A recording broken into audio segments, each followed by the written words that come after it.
Legenda bulu tangkis Indonesia, Grecia Poli, resmi telah mengumumkan pensiun sebagai atlet di Istora Senayan, Jakarta, pada Minggu, tanggal 12 Juni tahun 2022, pagi waktu Indonesia bagian Barat.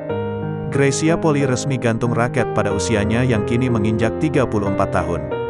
Seremoni yang bertajuk Testimonial Day Grecia Poli tersebut dihadiri oleh Ketum PBSI Agung Firman Sampurna, Menpora Zainuddin Amali, dan Ketua NOC Indonesia Raja Sabta Oktohari. Selain itu, ratusan supporter yang menghadiri Istora Senayan juga menjadi saksi momen seremoni gantung raket Grecia Poli. Tangis Grecia pecah dalam momen seremoni tersebut.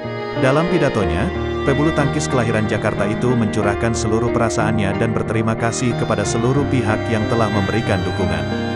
Grecia Poli pertama kali bergabung bersama tim nasional bulu tangkis Indonesia pada 2003. Dia kerap berganti pasangan tanding mulai dari Henny Budiman, Jonovita, Meiliana Jauhari, Vita Marisa, Nitya Krishinda Maheswari, hingga Apriani Rahayu.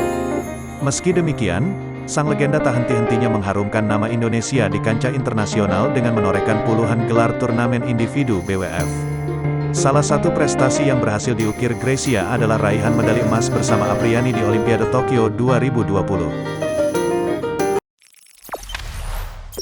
Jangan lupa subscribe, share, komen, dan like ya!